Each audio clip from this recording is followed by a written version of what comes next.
Puji Tuhan, Shalom. Shalom. Haleluya. Selamat hari Minggu buat kita semua. Biarlah kiranya sukacita, damai sejahtera boleh melingkupi kita pada pagi hari ini. Amin. Haleluya. Mari tundukkan kepala di hadapan Dia.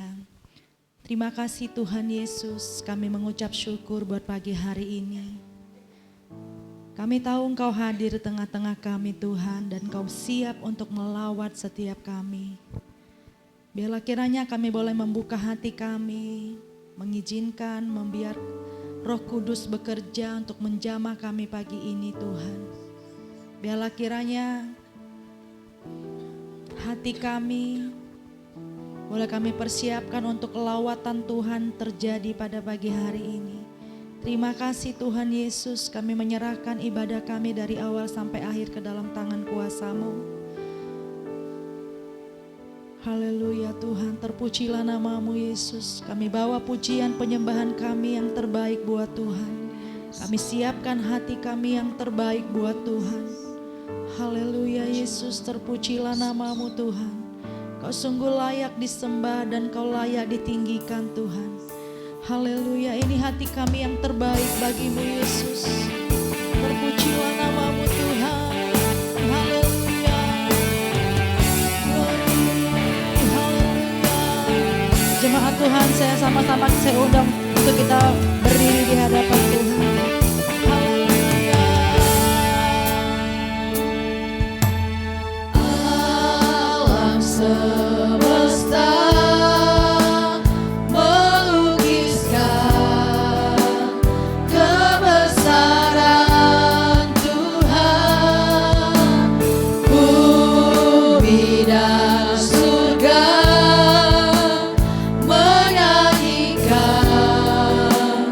kemuliaan nama-Mu. Hosana,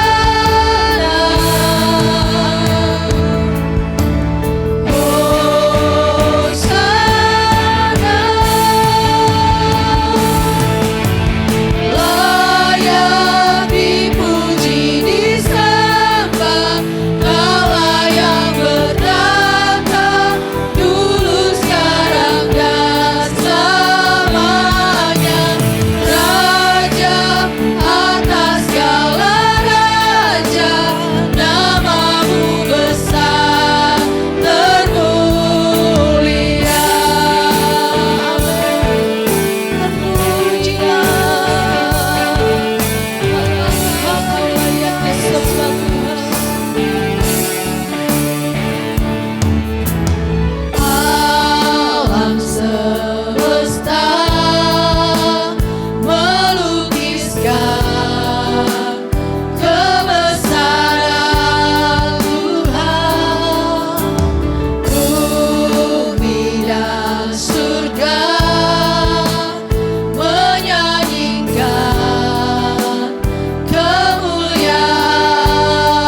Namamu dimuliakan dalam kehidupan kami.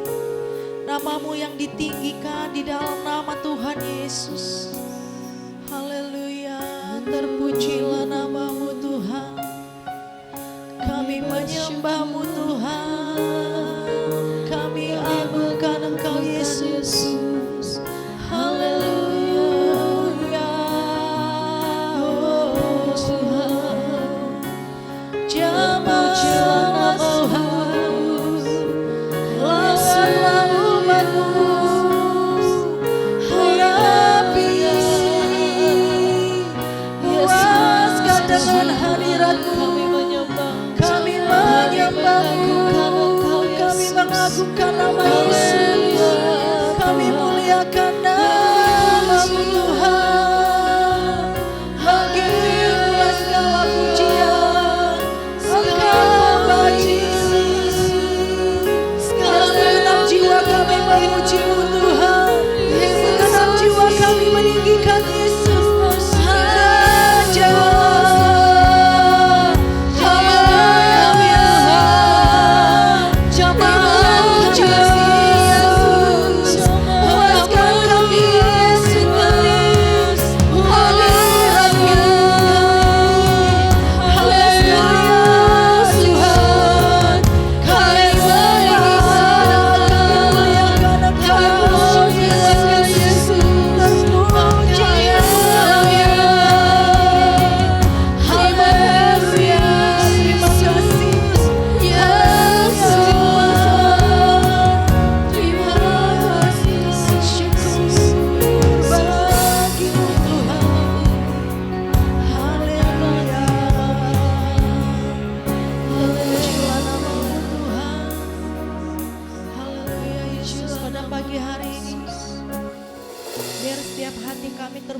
Jamahan-Mu Tuhan. Hati kami dipenuhi dengan jamahan-Mu ya Roh Kudus. Terima kasih buat lawatan-Mu Tuhan. Kau sungguh baik dalam kehidupan kami. Mulut, bibir, lidah kami, seluruh kehidupan kami memuji-muji, memuliakan nama-Mu. Sebab Engkaulah Allah kami yang layak disembah dan dipuji Tuhan. Di dalam nama Tuhan Yesus, kami siap untuk meninggikan Engkau lebih lagi Tuhan. Kami yang diberkati, kami yang percaya, bersama-sama katakan amin. Haleluya, puji nama Tuhan.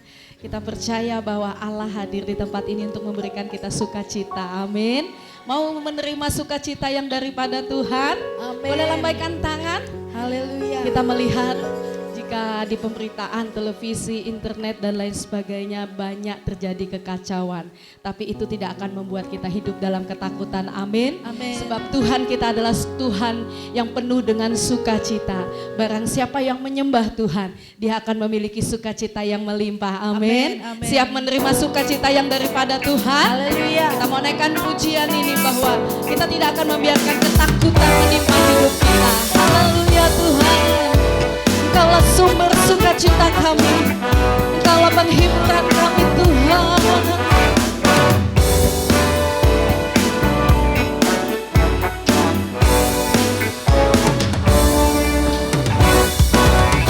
Takkan ku izinkan ketakutan, karena imanku pada Yesus Tuhan.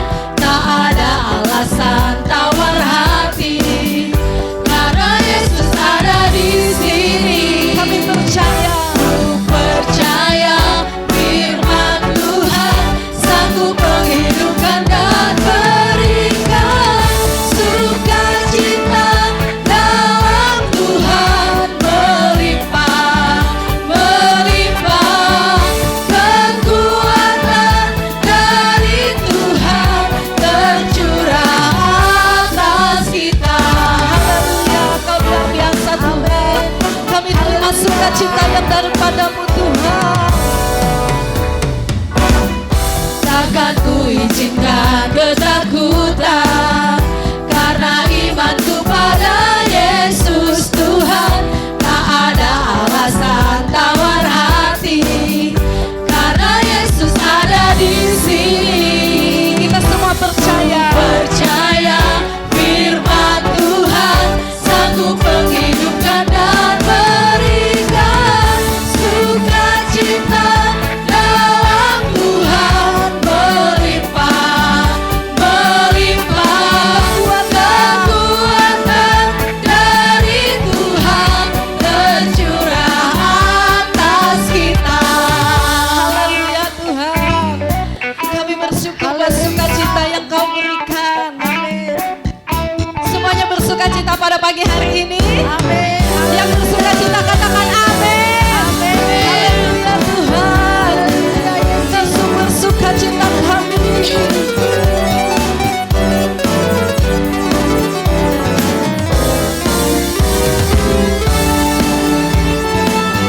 Pujilah nama Tuhan.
Sukacita Tuhan boleh kita terima pada pagi hari ini semuanya karena Tuhan. Amin. Amin. Mau lebih lagi bersukacita? Amin. Haleluya. Bisa kasih salam kiri kanannya. Sudah bersukacita belum? Kalau belum bisa dikasih senyum lagi. Kita transfer sukacita itu supaya sukacita Tuhan melimpah. Apalagi pujian kami Tuhan.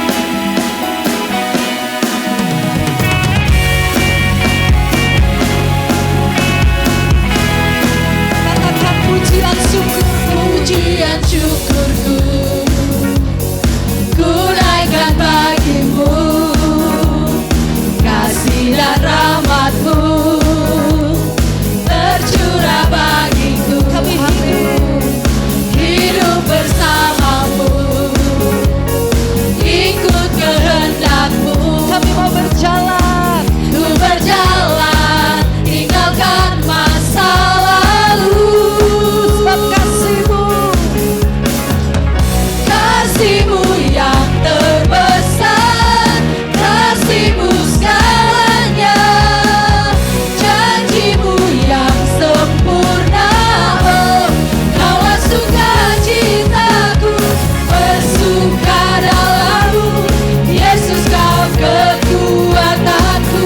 kami Aman di dalam-Mu, menara perlindunganku.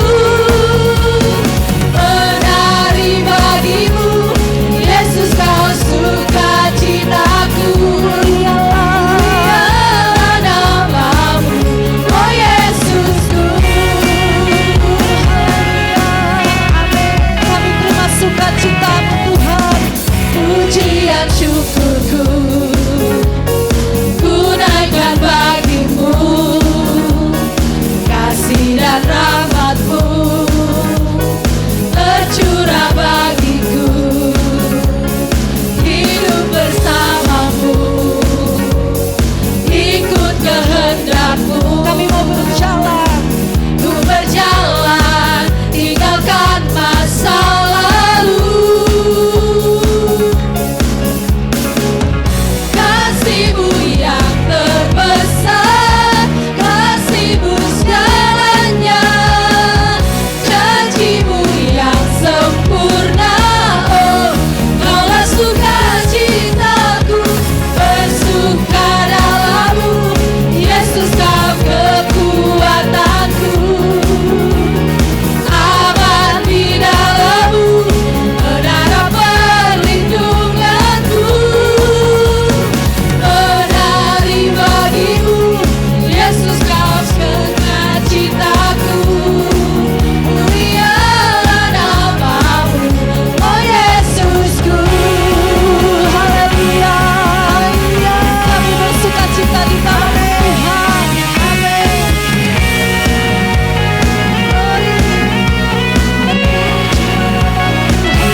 Pujian ini sungguh luar biasa. Kita aman di dalam Tuhan. Amin. Sebab Tuhan Yesus telah menara perlindungan kita. Amin. Amin. Tetap bersuka cita meskipun dunia sedang tidak baik-baik saja. Tetaplah sukacita di dalam Tuhan. Amin. Haleluya. Terima kasih Tuhan Yesus. Kami mau siapkan hati kami yang terbaik buat Tuhan. Terpujilah namamu Tuhan Yesus. Tuhan, Kau sungguh baik dalam hidup kami. Apapun yang terjadi Tuhan hari-hari ini, kami mau tetap memuji Yesus selamanya. Haleluya Yesus. Ku berbahagia, yakin teguh, Yesus abadi, kepunyaanku. Aku warisnya, ku ditebus, ciptaan baru, Roh Kudus. Aku bernyanyi bahagia, memuji Yesus selamanya. Aku bernyanyi bahagia, memuji Yesus selamanya. Amin. Haleluya. Terpujilah namamu Tuhan. Kau sungguh baik.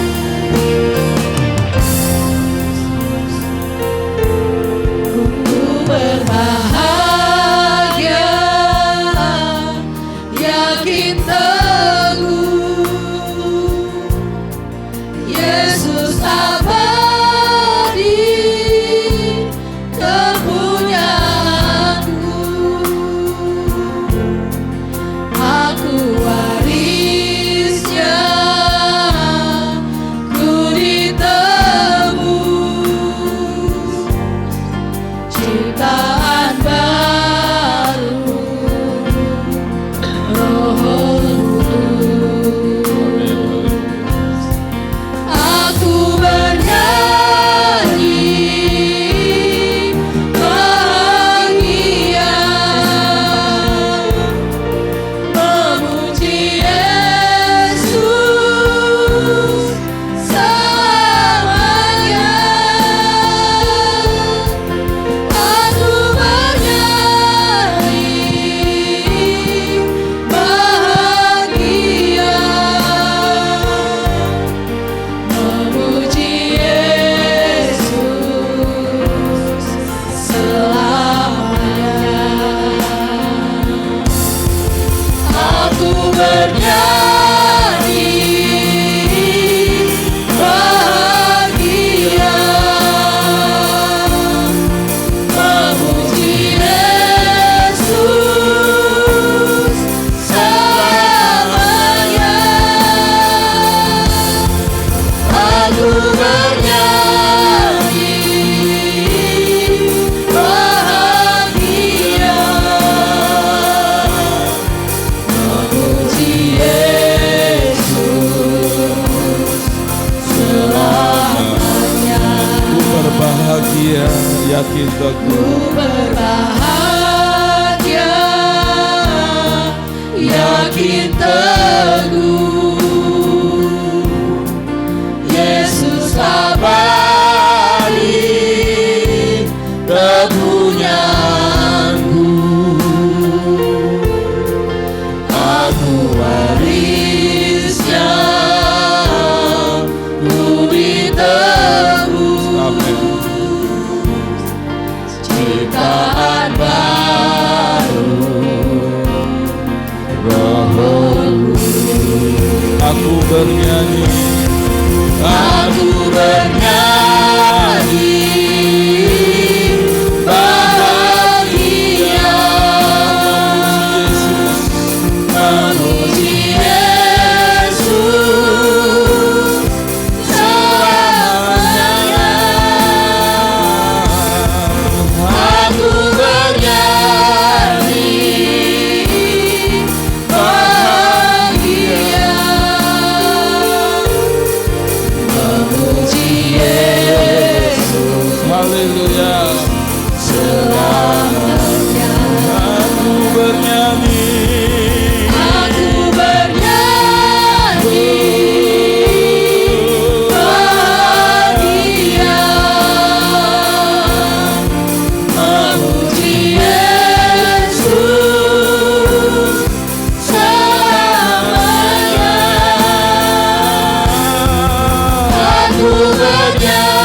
bersyukur pagi hari ini Bapa di surga, di dalam Yesus Kristus. Kami boleh bernyanyi bagi Tuhan Allah kami yang luar biasa. Biarlah kiranya pujian kami pagi hari ini boleh menyukakan hati-Mu. Dan nama Tuhan Yesus semakin ditinggikan, semakin diagungkan selama-lamanya. Berkati kami pagi hari ini dengan pesan firman-Mu ya Tuhan. Kami siap diberkati pesan firman Tuhan. Roh Kudus menuntun kami, menolong kami. Dan firman-Mu terus akan berkuasa sepenuhnya atas hidup kami. Sehingga hidup kami dipenuhi dengan puji-pujian bagi Allah kami. Terpujilah nama-Mu Tuhan Yesus, kami berdoa. Amin. Puji Tuhan.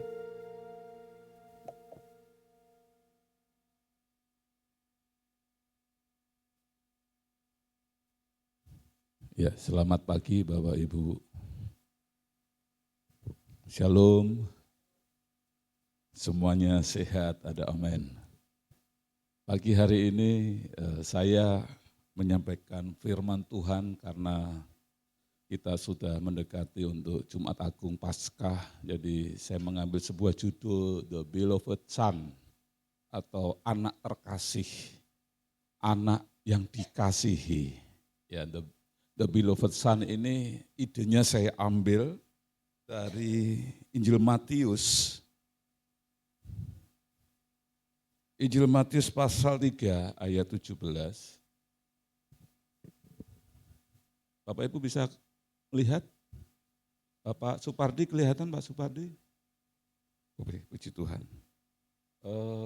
Aduh Bapak Sarno harusnya di depan ya. Bisa minta tolong Bapak Sarno di depan saja. Oh begitu, oke siap. Karena khusus Bapak Sarno, beliau mohon maaf untuk pendengar kurang. Jadi kami sarankan beliau untuk di depan, beliau bisa ibadah karena setia. Dan dia bisa mengerti firman Tuhan katanya membaca bibir saya.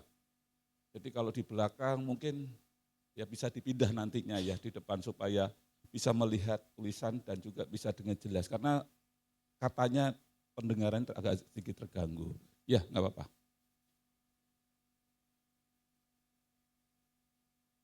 Oh, justru pecah. Oke, siap. Oke, baik. Ya, saya langsung saja. Injil Matius pasal 3 ayat 17 dalam terjemahan sederhana Indonesia. Kemudian terdengarlah suara dari surga yang berkata, "Inilah anakku yang sangat aku kasihi, dialah yang menyenangkan hatiku." Bapak Ibu, suara ini terdengar oleh orang-orang yang menyaksikan waktu Yesus dibaptis oleh Yohanes Pembaptis. Dari surga langsung ada pemberitahuan. Inilah anak yang kukasihi. Terjemahan baru mengatakan kepadanya aku berkenan. Tapi dalam terjemahan sederhana Indonesia mengatakan dialah yang menyenangkan hatiku. Yesus adalah anak Allah yang dikasihi. Bapak Ibu, mungkin dengan sebutan nama Yesus ya, gelar Yesus sebagai anak Allah ini mengganjal. beberapa dari kita terganggu karena kita seringkali mendengar dari seberang dengan mengatakan, Allah kok punya anak? Masa sih Allah memperanakkan? Kalau Allah punya anak, siapa bidannya? Pernah Bapak Ibu mendengar sebuah selentingan seperti itu? Ya kan? Dan itu akhirnya menjadi kebingungan beberapa orang Kristen. Dan goyah dan bertanya-tanya, iya ya, masa sih Allah punya anak? Kalau Allah punya anak, siapa yang membantu proses kelahirannya? Nah, sebelum Alkitab menjelaskan kepada kita Bapak Ibu, ada sebuah pernyataan yang saya tulis di sini. Ada beberapa istilah yang menggunakan nama anak. Anak sungai. Bapak Ibu pernah mendengar istilah anak sungai? Apakah anak sungai berarti, sungainya melahirkan? Anak sungai, berarti sungai ini punya banyak anak ini. Kemudian anak pantai. Kemarin siang waktu saya berkhotbah di rumah Bapak Fania, saya mengatakan, mohon maaf Bapak Ibu, saya ini bukan anak pantai, tapi saya anak gunung. Apakah berarti kedua orang tua saya gunung? Kalau saya anak gunung. Kalau saya mengatakan bahwa saya ini bukan anak pantai, berarti orang tua saya bukan pantai. Terus saya juga menulis di sini, anak perdamaian. Wah, Pak, perdamaian itu punya anak loh Pak. Apakah demikian Bapak Ibu? Tidak. Yang terakhir, seringkali kita pun juga mendengar, dasar anak setan. Padahal anaknya sendiri Bapak Ibu. Dikatakan, anak setan engkau ya. Berarti Bapak mamanya? Nah ya kan Bapak Ibu yang ngomong setan.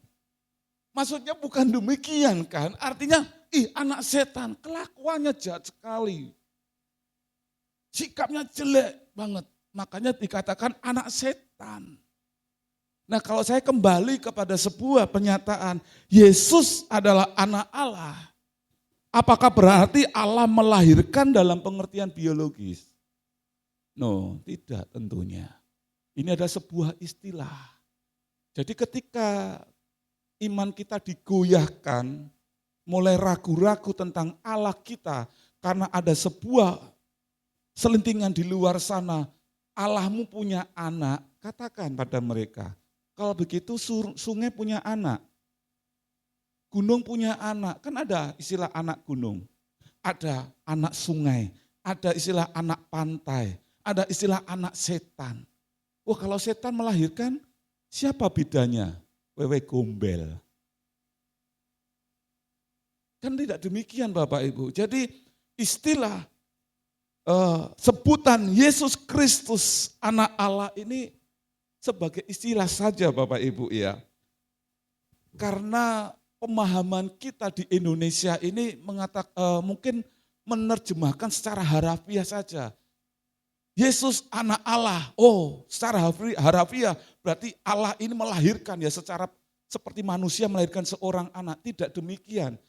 Kalau kita bisa melihat bagaimana orang-orang di Timur Tengah sana, secara khusus orang-orang Yahudi pada waktu itu mendengar Yesus anak Allah, mereka tidak tersinggung. Mereka tidak kecewa, sakit hatinya mereka bukan karena Yesus ini anak Allah yang dilahirkan secara biologis. Tidak. Tapi orang-orang Yahudi, orang-orang yang pada masa itu mereka sakit hati dengan menggunakan nama anak Allah ini bukan dilahirkan, tetapi kesetaraan Yesus dengan Allah itu yang membuat mereka marah. Saya tunjukkan ayatnya Bapak Ibu. Jadi kalau orang-orang di Timur Tengah mereka enggak geger masalah Yesus anak Allah. Cuma di Indonesia ini akhirnya menggunakan sebuah istilah, bidanya siapa kalau Allah ini punya anak, kan seperti itu. Tapi kalau di sana tidak Bapak Ibu. Karena mereka memahami Yesus anak Allah itu bukan dilahirkan secara biologis. Tetapi bicara soal kesetaraan, Yesus sama dengan Bapa. Dan itu membuat mereka marah. Firman Tuhan berkata, Yohanes 5 ayat 18. Sebab itu orang-orang Yahudi lebih berusaha lagi untuk membunuh Yesus. Bukan saja karena ia meniadakan hari Sabat, tetapi juga karena ia mengatakan bahwa Allah adalah Bapanya sendiri, atau Yesus sebagai anak Bapa. Dan demikian, apa Bapak Ibu yang mereka pahami? Menyamakan dirinya ini dengan Allah. Jadi kalau orang-orang Yahudi itu menangkap pemahaman Yesus anak Allah itu bukan dilahirkan seperti pikiran orang-orang, minta maaf beberapa orang Indonesia.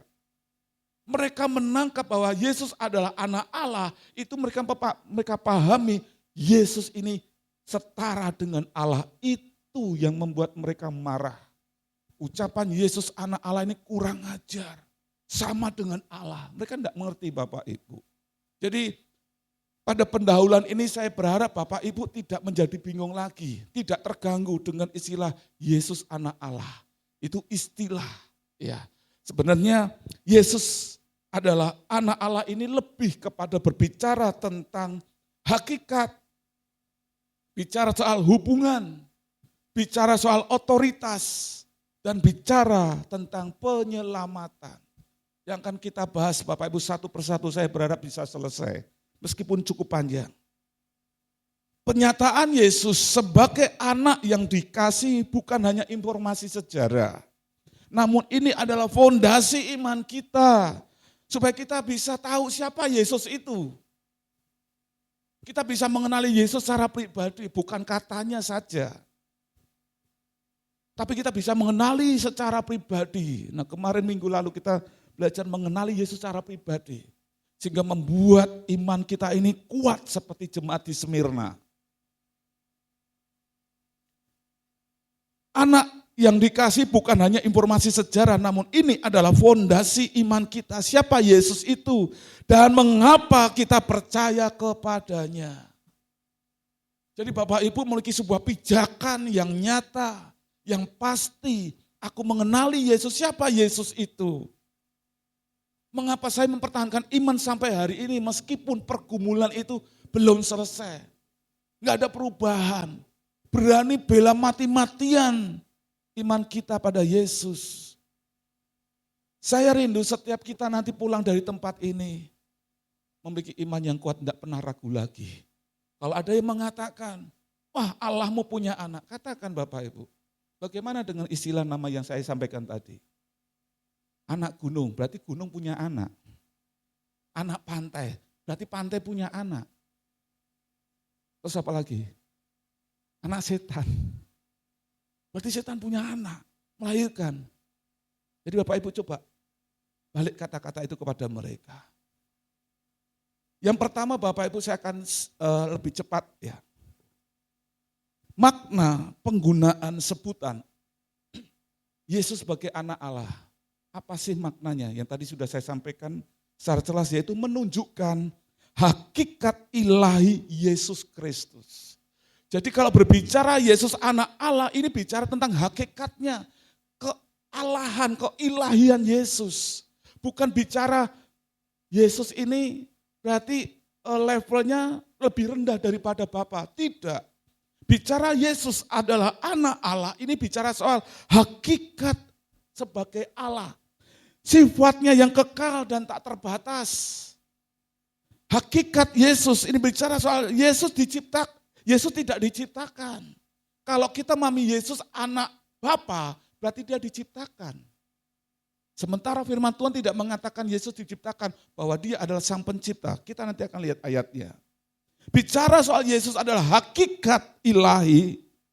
Dia ini tidak diciptakan, melainkan kedaulatannya adalah pencipta segala sesuatu. Kehadirannya bersama dengan Allah Bapa. Ini bicara Yesus sebagai anak Allah adalah menunjuk kepada keilahian Yesus. Lebih jelasnya Bapak Ibu kita akan lihat ayatnya di sini yang merangkum apa yang saya sampaikan tadi. Yohanes 1 ayat 1. Kemudian kita melompat ayat 3 dan 14.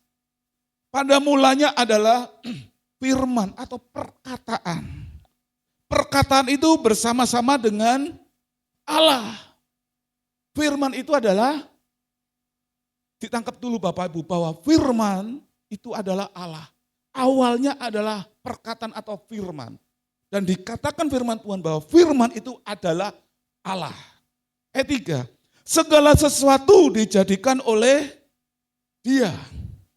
Dan tanpa Dia tidak ada sesuatu pun yang telah jadi dari segala yang telah dijadikan. Siapa yang menjadikan semua? Allah. Ya. Pada ayat ketiga dikatakan segala sesuatu dijadikan oleh Allah. Dan tanpa Allah tidak ada sesuatu pun yang telah jadi dari segala yang telah dijadikan. Nah pada ayat 14 perhatikan. Firman itu telah menjadi, berarti Yesus ini Allah atau bukan? Allah. Ini dasar iman. Yohanes pasal 1 ayat 14. Yesus anak Allah yang dikasih bukan bicara soal biologis. Dia ini sebagai seorang anak seperti bapak dan anak lahiriah, bukan. Tapi ini bicara lebih lagi kepada keilahian Yesus. Firman itu telah menjadi manusia dan diam di antara kita. Dan kita telah melihat kemuliaan Allah, yaitu kemuliaan yang diberikan kepadanya sebagai anak tunggal Bapa, penuh karunia dan kebenaran. Jadi dari ayat ini Bapak Ibu kita bisa melihat bahwa keilahian Yesus ini berbicara tentang Yesus bukan yang kedua setelah Bapa. Jadi Bapa dulu baru Yesus tidak. Tapi ini berbicara tentang bahwa Yesus adalah yang awal dan yang akhir. Alfa dan Omega.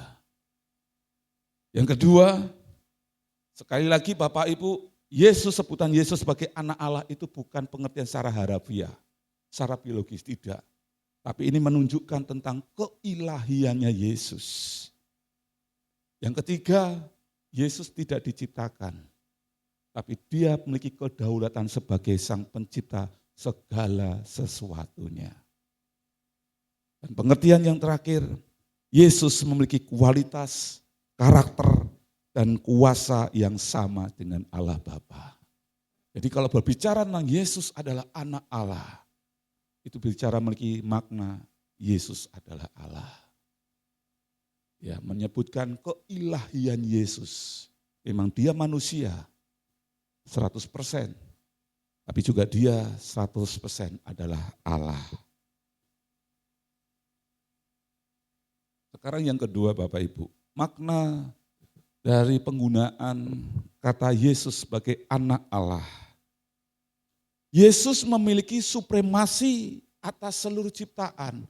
Supremasi ini adalah bicara soal kedaulatan paling tinggi. Otoritas paling tinggi.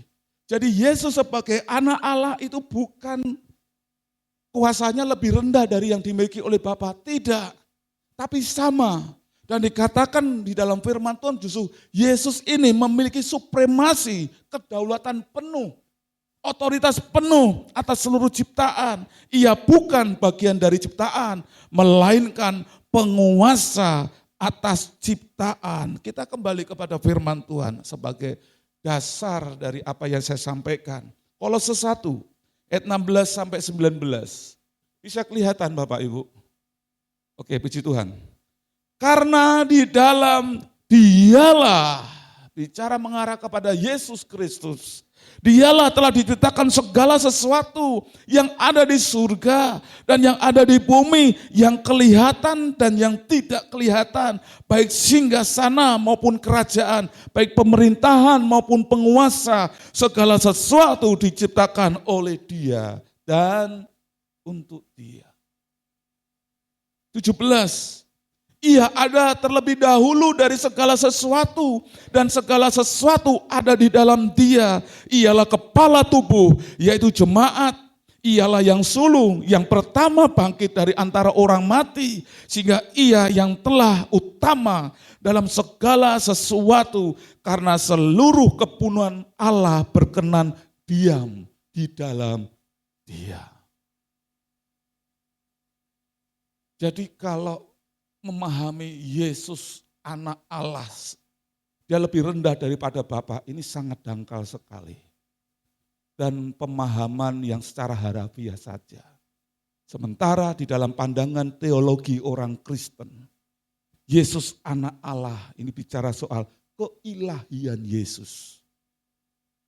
Yesus sebagai anak Allah ini berbicara tentang kedaulatan penuh, otoritas penuh yang dimiliki oleh Yesus Kristus.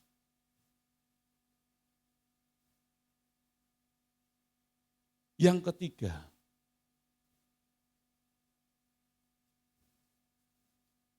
penggunaan nama Yesus sebagai anak Allah. Sebutan Yesus adalah anak Allah untuk menyatakan hubungan antara Yesus dengan Bapa. Kalau begitu bagaimana hubungannya antara Tuhan Yesus dan Bapa? Yang pertama, Yesus dengan Bapa adalah satu. Sekali lagi, Yesus dengan Bapa adalah satu. Firman Tuhan berkata, aku dan Bapa adalah satu. Yohanes 14 ayat 9, kata Yesus, barang siapa telah melihat aku, ia telah melihat Bapa, telah melihat Allah. Saya ketika membaca bagian ini Bapak Ibu merenungkan, wah begitu bahagianya orang yang hidup pada masa di mana Yesus ada di dalam dunia ini. Kenapa Bapak Ibu? Karena dengan saya bersentuhan dengan Yesus, saya sedang bersentuhan dengan Allah. Ketika saya makan dengan Yesus, saya makan dengan Allah loh. Karena Tuhan Yesus mengatakan, barang siapa telah melihat aku, ia telah melihat Bapa. Jadi Bapak, Ibu pada masa itu enggak usah bingung-bingung, enggak usah susah-susah. Mau melihat Allah Bapa di surga, di dalam Yesus Kristus. Memang Yesus Kristus ini sebuah kehadiran wujud yang nyata. Yesus menyatakan kasih karakter Allah yang dalam wujud manusia bisa disentuh, bisa dipandang. Jadi kalau melihat Yesus pada masa itu secara jasmani, kita sedang melihat Allah ada di dalam Yesus. Di dalam Yesus kepenuhan Allah. Dan Yesus ini berkenan di hadapan Allah. Allah memenuhi hidupnya. Yesus Kristus adalah nama manusia Allah. Ya, jadi nama manusia Allah itu siapa? Yesus Kristus. Bisa dilanjutkan Bapak Ibu? Kok sepertinya tegang sekali. Bapak Ibu tegang, saya grogi. Coba kasih salaman dulu satu dengan yang lain. Yesus adalah anak Allah.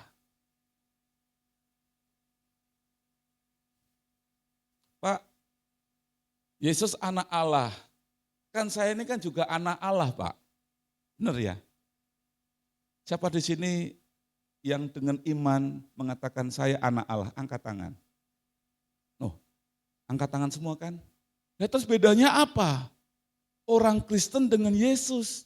Katanya Yesus anak Allah. Saya pun juga anak Allah loh Pak. Beda. Kalau Anda sebagai anak Allah itu diadopsi. Karena karunia Tuhan, itu yang pertama. Yang kedua, Anda diciptakan.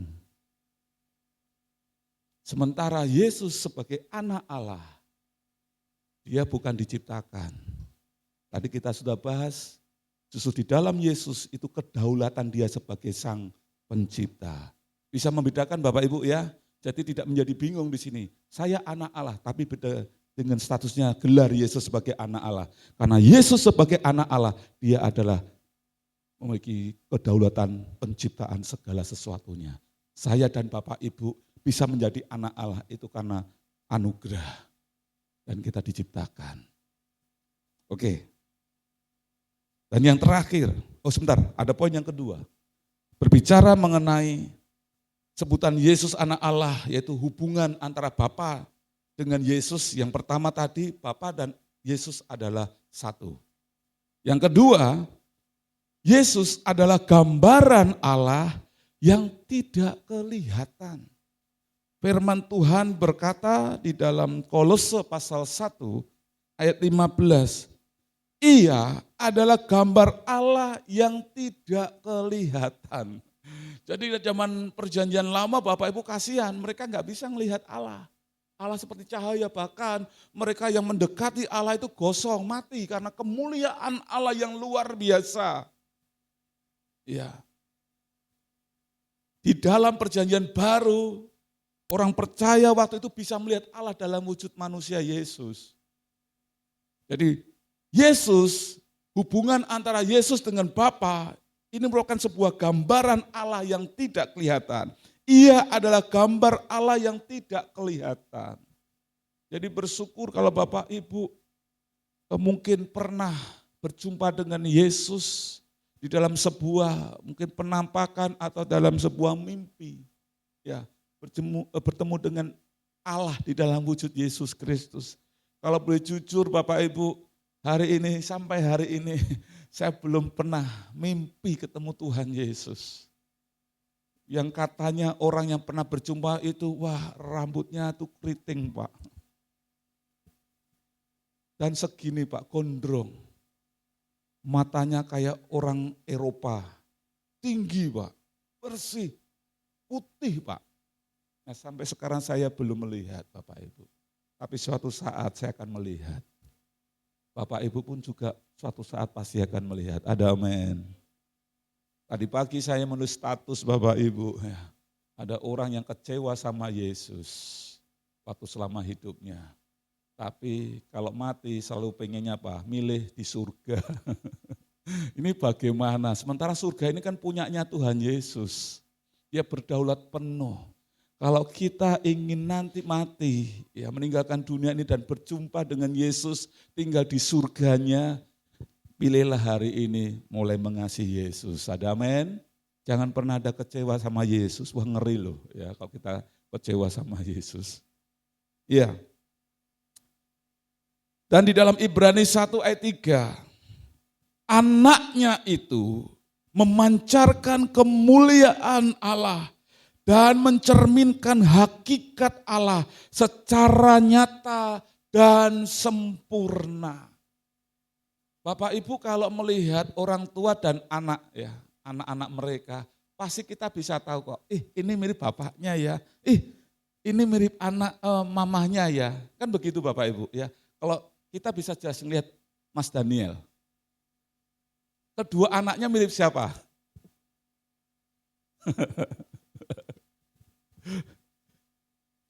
Apa ya? Kemuliaan bapaknya kita lihat, Hepin mirip bapaknya.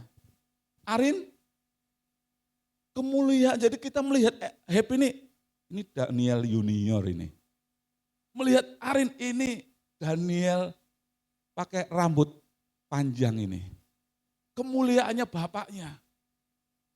Tetapi memang ini enggak sempurna gambaran ini. Yang ingin saya sampaikan adalah bahwa hubungan Yesus dengan Bapa di surga ini memancarkan kemuliaan ini 100% sempurna. Melihat Yesus ya melihat Allah seperti itu. Anaknya itu memancarkan kemuliaan Allah. Tidak setengah-setengah tapi sepenuhnya. Dia mencerminkan hakikat Allah secara nyata dan sempurna. Jadi sangat jelas sekali pondasi iman kita. Kalau Yesus anak Allah ini bukan bicara soal biologis atau Yesus ini lebih rendah atau Yesus dilahirkan secara manusia. Tidak demikian ya. Yesus adalah anak Allah berbicara lebih memiliki makna keilahian Yesus. Dia sebagai gambaran Allah yang tidak kelihatan. Sekarang poin yang terakhir. Oh sebentar ya. Ya masuk poin yang terakhir yang keempat Bapak Ibu. Makna penggunaan sebutan Yesus anak Allah. Ini memiliki makna bahwa Yesus adalah penyelamat dan jalan menuju Allah. Di dalam kedaulatan Allah yang penuh, ya Yesus Kristus memiliki supremasi. Dia menjadi perantara antara manusia yang berdosa untuk datang kepada Allah. Oleh sebab itu, dengan supremasinya, kedaulatan penuh dan otoritas penuh, dia berani mengatakan Bapak Ibu. Di dalam Yohanes pasal 14 ayat 6. Kata Yesus kepadanya, akulah jalan dan kebenaran dan hidup. Tidak ada seorang pun yang datang kepada Bapa kalau tidak melalui aku. Kalau Yesus tidak memiliki kedaulatan penuh atas bumi dan surga, dia tidak berani mengklaim, mendeklarasikan, saya adalah jalan satu-satunya. Yesus tidak berani mengatakan, saya satu-satunya kebenaran dan satu-satunya hidup kalau dia tidak memiliki keilahian, tidak memiliki kedaulatan penuh. Tapi karena dia anak Allah yang dikasihi, memiliki arti bahwa dia ini kepenuhan Allah sepenuhnya. Dia ini gambaran atau cerminan Allah yang tidak kelihatan. Dan dia inilah yang memiliki kekuasaan paling tinggi. Dia berani mengklaim dirinya adalah satu-satunya jalan, satu-satunya kebenaran, dan satu-satunya kehidupan. Kalau kita ingin selamat, harus melalui Yesus. Kalau kita mencari kebenaran, hanya ada di dalam Yesus. Kalau kita mau mendapatkan kehidupan dan bukan kematian, hanya di dalam Yesus. Ada amin. Karena Yesuslah pemilik kekuasaan tertinggi di dalam hidup ini.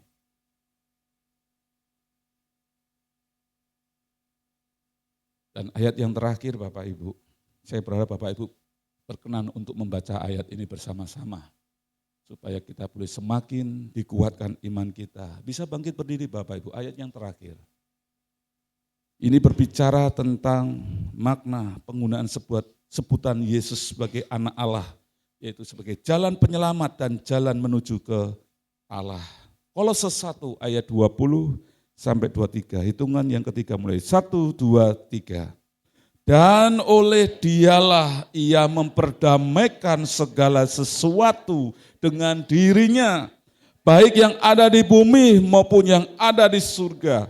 Sesudah ia mengadakan pendamaian oleh darah salib Kristus, juga kamu yang dahulu hidup jauh dari Allah dan yang memusuhinya dalam hati dan pikiran seperti yang nyata dari perbuatanmu yang jahat. Sekarang diperdamaikannya di dalam tubuh jasmani Kristus oleh kematiannya untuk menempatkan kamu kudus dan tak bercela dan tak bercacat di hadapannya. Sebab itu kamu harus bertekun dalam iman, tetap teguh dan tidak bergoncang, dan jangan mau digeser dari pengharapan Injil. Amin. Silakan duduk Bapak Ibu. Sebagai kesimpulannya, ayat ini cukup jelas sekali. Ya, bahwa Yesuslah satu-satunya jalan, kebenaran dan hidup. Jadi Yesus adalah anak yang dikasihi, the beloved son, menunjukkan hakikat ilahi Yesus Kristus. Yang kedua, Yesus memiliki supremasi, memiliki kedaulatan otoritas penuh atas seluruh ciptaan. Ia bukan bagian dari ciptaan, melainkan penguasa atas ciptaan. Pernyataan hubungan antara Yesus dengan Bapa, dia adalah satu. Dan yang terakhir, Yesus adalah anak yang dikasihi, memiliki makna Yesus adalah penyelamat dan jalan menuju Allah. Jadi catatannya Bapak Ibu, jelas Yesus tidak bisa dibandingkan dengan pemimpin agama dunia. Tidak level. Ya Bapak Ibu, kalau ada beberapa yang mengklaim pemimpin mereka ya agama mereka masing-masing dan dibandingkan, disetarakan dengan Yesus, enggak level. Karena Yesus bukan manusia biasa, Yesus bukan diciptakan, tapi Yesus adalah Allah itu sendiri. Firman yang menjadi manusia. Ini untuk misi keselamatan manusia supaya mereka yang berdosa memiliki pengharapan keselamatan. Yang kedua, catatan kedua, menolak Yesus sama halnya dengan menolak Allah yang sedang menyelamatkan manusia dari hukuman kekal. Oleh sebab itu Bapak Ibu berdoalah supaya Tuhan boleh menjaga iman kita, tidak pernah menolak Yesus, untuk tidak pernah kecewa sama Yesus. Karena kita sampai kecewa, menolak Yesus, sungguh mengerikan nasib kita. Bukan surga tempatnya, tapi kebinasaan. Karena surga ini otoritas penuh miliknya Yesus Kristus. Jadi berdoalah supaya kita tetap terus bertahan sampai di garis akhir. Yesus adalah juru selamat saya. Ada amin?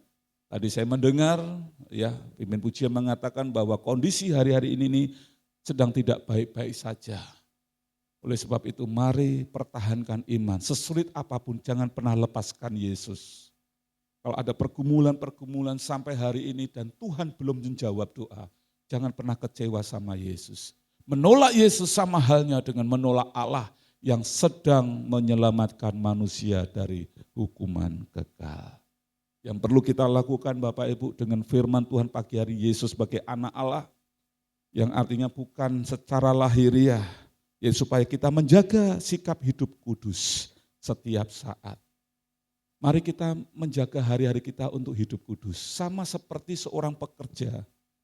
Ya kalau saya seringkali waktu absensi ya ke kantor di PT MAP itu, sedang ada orang bekerja ya di lahan, di belakangnya ada mandor. Seperti ini. Kira-kira saya mau tanya, pekerja yang di lapangan yang bagian mungkin perawatan, pemupukan, apakah mereka bisa bercanda? Atau bisa tiduran enggak kira-kira ada mandor di belakangnya? Hah? Enggak. Mandornya pergi, ya santai tiduran di bawah pohon sambil buka-buka handphone. Scroll sana sini ya. Tapi ketika ada mandor, langsung handphone disembunyikan di bawah pohon sawit. Langsung bekerja. Yesus adalah Allah. Artinya bahwa dia selalu hadir di dalam kehidupan kita setiap hari. Dia tahu ya Shopee, tolong Shopee-nya itu dulu ya, di silent dulu. Sampai saya mau ngomong Yesus jualan Shopee. Sampai di mana tadi ya? Ya benar hilang. Mandor, ya mandor sampai jualan Shopee. Ya sudah saya lewat aja deh. Jadi Bapak Ibu bahwa Yesus adalah Allah itu ada setiap hari dalam hidup kita. Dia selalu memperhatikan kita. Jadi mari kita giat, kita hidup kudus bukan waktu kita hari Minggu saja. Ada amin. Dengan menyadari Yesus ini bukan anak manusia biasa, dia adalah Allah. Menyadarkan kita apapun yang kita lakukan, apapun yang ada dalam pikiran kita perlu dikontrol. Karena ada Yesus di mana kehadirannya itu setiap saat ada bersama dengan kita. Seperti seorang pekerja di lapangan tadi, di mana di belakang ada bos. Kalau Bapak Ibu seorang karyawan, Mas Daniel, ada pimpinan meskipun dia pimpinan. Tapi kalau ada bos datang, wah sibuk ngotak-ngatik di laptop, padahal laptopnya lagi error. Pak Suhadi pun pimpinan, tapi kalau ada pimpinan yang lebih tinggi, wah menyibukkan diri juga. Yang lainnya kan juga demikian Bapak Ibu. Saya pun juga demikian. Kalau ada senior yang datang, wah saya kalem. Yes, iya Pak. Jadi dengan firman Tuhan hari ini, mari kita akan lebih menjaga sikap hidup kudus. Karena kita mau menghormati Yesus sebagai tamu yang paling terhormat di dalam hidup kita. Ada amin? Jangan menyepelekan Yesus lagi. Kalau mungkin kemarin kita terinvitasi dengan bicara orang-orang di luar, Yesus sebagai anak saja, biasa saja. Tapi hari ini Yesus bukan anak biasa, tapi kepenuhan ilahi. Kita akan lebih menghormati dia. Kita akan lebih beribadah dengan sungguh-sungguh lagi, tidak main-main lagi. Kalau kita memuji Tuhan, kita memuji dengan lebih bersuka cita. Karena memandang Yesus ada di antara kita. Kesungguhan dalam beribadah dan pelayanan. Jadi ini akan membawa kita, motivasi kita akan lebih sungguh-sungguh lagi memandang Yesus sebagai Allah yang kudus, maha kudus. Enggak main-main lagi. Ya, kalau mungkin kemarin kita asal-asalan, tanpa berdoa, tanpa memiliki hubungan pribadi dengan Tuhan. Hari ini saya sudah mendengar firman Tuhan. Yesus bukan manusia biasa. Dia Allah yang maha agung. dia memiliki kekuasaan tertinggi di dalam kehidupan ini. Saya akan melayani dengan takut dan gentar, penuh dengan penghormatan. Tidak main-main lagi dalam beribadah. Kita selalu akan memprioritaskan Yesus di atas segalanya, meskipun di tengah-tengah kesibukan.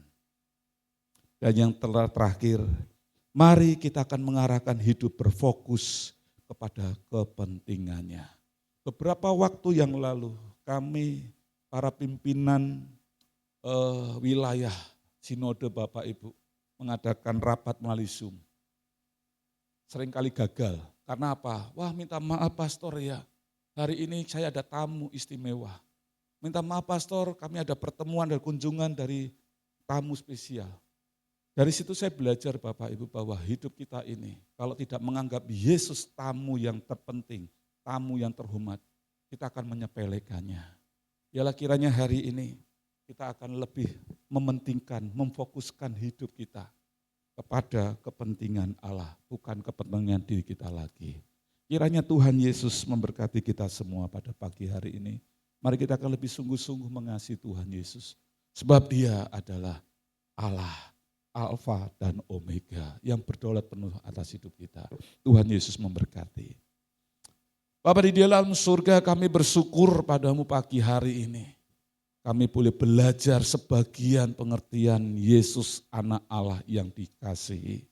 Biarlah kiranya pemikiran, pemahaman kami saat ini telah diperbarui. Kami tidak memandang Engkau sebagai anak yang memiliki kekurangan, kelemahan. Tetapi kami di dalam iman pengertian kami Tuhan akan memandang Yesus yang kepenuhan ilahi. Yesus adalah Allah yang penuh dengan kedaulatan tertinggi. Dan akan membawa cara pandang kami diubahkan. Lebih menghormati lagi, lebih mengasihi Yesus lagi, lebih sungguh-sungguh lagi kepada Yesus dalam ibadah kami, di dalam pelayanan kami. Dan kami tidak lagi main-main dengan kesempatan hidup ini. Karena Yesus selalu ada bersama dengan kami. Biarlah kiranya kami melakukan setiap hari-hari kami hidup di dalam kebenaran. Seperti Yesus adalah kebenaran. Diberkati setiap jemaatmu pagi hari ini.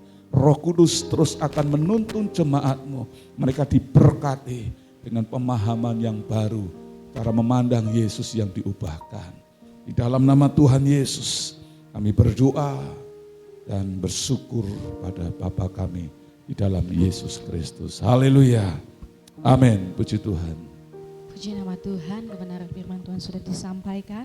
Bila kiranya firman Tuhan yang didengarkan, boleh kita simpan di dalam hati kita dan boleh bertumbuh. Amin. Tiba saatnya kita akan memberikan persembahan yang terbaik buat Tuhan. Sebelumnya sambil kita menyiapkan persembahan kita, mari kita tundukkan kepala kita. Kita meminta supaya Tuhan membimbing seberapa nilai rupiah yang akan kita taburkan pada pagi hari ini. Terpujilah nama-Mu Tuhan. Di pagi hari yang indah ini Tuhan, kami mau membawa persembahan kami yang terbaik. Kiranya Engkau berbicara kepada setiap hati kami Tuhan, seberapa kami akan menabur pada pagi hari ini. Dan ketika Engkau berbicara Tuhan, biarkan kami boleh melakukannya dengan sukacita, tanpa sungut-sungut di hadapan-Mu Tuhan. Tuhan Yesus jamah, Tuhan Yesus kuduskan setiap persembahan kami pada pagi hari ini. Hanya di dalam nama Tuhan Yesus kami siap memberi.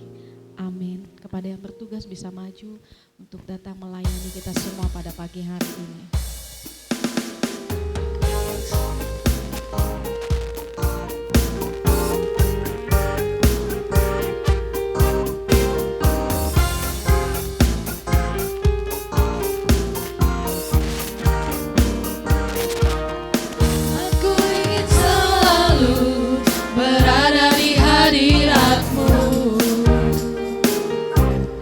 Aku ingin selalu berlindung dalam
bagaikan Raja Wali, melintasi langit biru bagaikan Raja Wali. Terima kasih buat persembahan Bapak Ibu pada pagi hari ini. Mari kita mengangkat setiap persembahan kita di hadapan Tuhan. Bapa yang bertahta di dalam kerajaan surga, kiranya Tuhan menerima setiap persembahan yang kami bawa ke rumah-Mu ini Tuhan. Baik itu persembahan, ucapan syukur kami karena kebaikan Tuhan di dalam kehidupan kami, persembahan dana pembangunan, persembahan dana diakonia, dan persembahan persepuluhan umat-Mu karena ketaatan mereka akan kebenaran firman Tuhan. Kiranya Tuhan Yesus menerima setiap persembahan kami pada pagi hari ini. Apapun yang kami tabur itu tidak menjadi kutuk atas hidup kami, tetapi sebaliknya Tuhan, apa yang kami tabur pada pagi hari ini itu menjadi berkat dalam kehidupan kami dan juga berkat bagi pelayanan-Mu di tempat ini. Diberkatilah kiranya usaha pekerjaan sidang jemaat-Mu Tuhan. Apa saja yang dilakukan umat-Mu senantiasa akan Kau buat berhasil. Kami percaya Allah kami akan selalu mencukupkan, menyediakan segala sesuatu yang kami perlukan. Bahkan apa yang tidak pernah kami pikirkan, apa yang tidak pernah kami pinta, itulah yang akan Tuhan sediakan bagi setiap umat yang mengasihi Engkau. Terima kasih Tuhan, kami mempersembahkan persembahan kami pada pagi hari ini hanya di dalam nama Tuhan Yesus.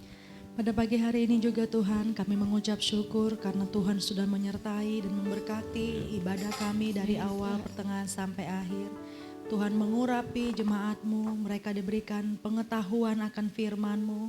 Setiap benih firman Tuhan yang disampaikan oleh hamba-Mu pada pagi hari ini, biarlah kiranya boleh menjadi rema dalam kehidupan seluruh umat-Mu Tuhan. Terlebih lagi berikan mereka pengertian, sehingga mereka boleh mengerti setiap kata yang disampaikan oleh hamba-Mu pada pagi hari ini Tuhan.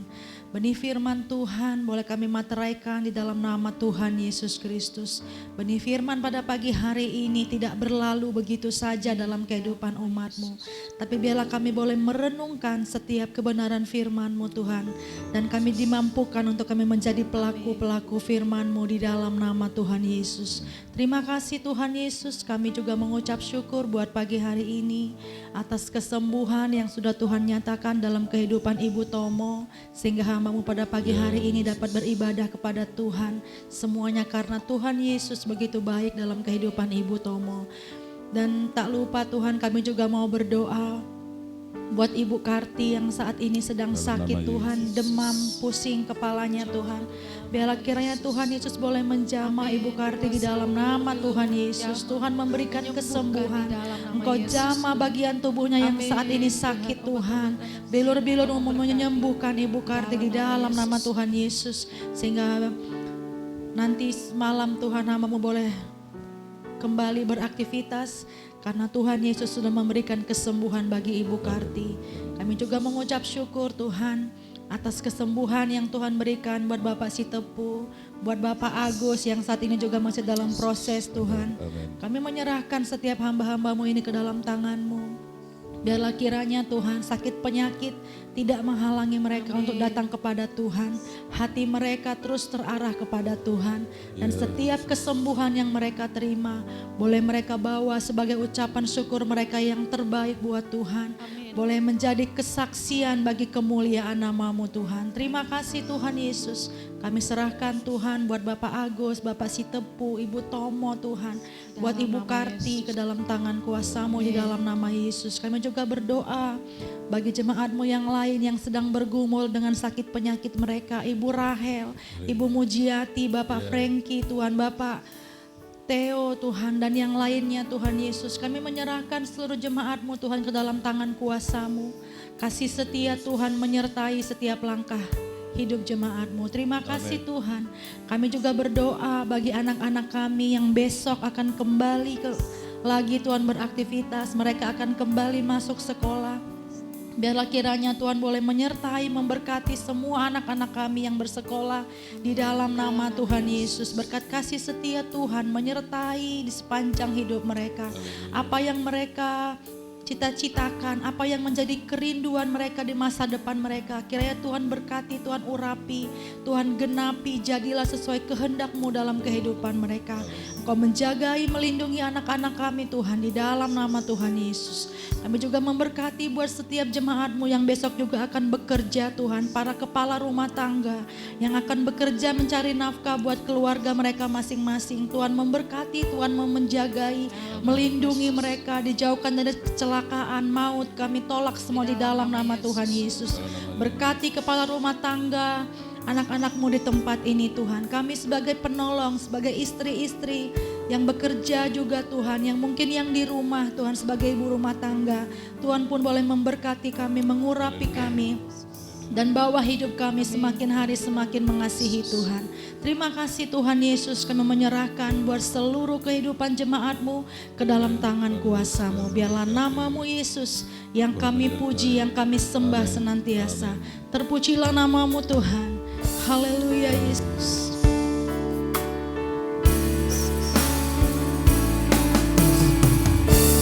Kaulah Allah yang ku puji, Kaulah Allah yang ku sembah. Kemuliaan bagi-Mu di tempat maha tinggi. Kemuliaan bagi-Mu di tempat maha tinggi. Kemuliaan, Kemuliaan bagi-Mu di tempat maha tinggi. kami memuji kebesaran-Mu ya Tuhan.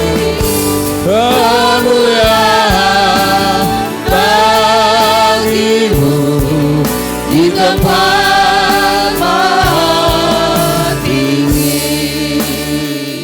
Mari Bapak Ibu bisa arahkan kedua tangan kita di hadapan Bapa yang ada di surga di dalam Yesus Kristus. Jemaat yang saya kasih dalam nama Tuhan Yesus Kristus, mari kita akan pulang kembali ke tempat kita masing-masing. Kita akan beraktivitas seperti biasanya dan menerima penyertaan Tuhan. Kita akan pulang menerima berkat kasih setia Tuhan, pertolongan Tuhan senantiasa, pemeliharaan Tuhan senantiasa. Bahkan kita pun juga akan pulang menerima berkat persekutuan dengan Roh Kudus yang senantiasa akan menjaga, memelihara hidup kita. Persekutuannya mulai pagi hari ini sampai dengan Tuhan kita Yesus Kristus datang kedua kali menjemput kita semua. Kita yang percaya dan menerima berkat Tuhan bersama-sama katakan, amin. Tuhan Yesus memberkati. Silakan duduk.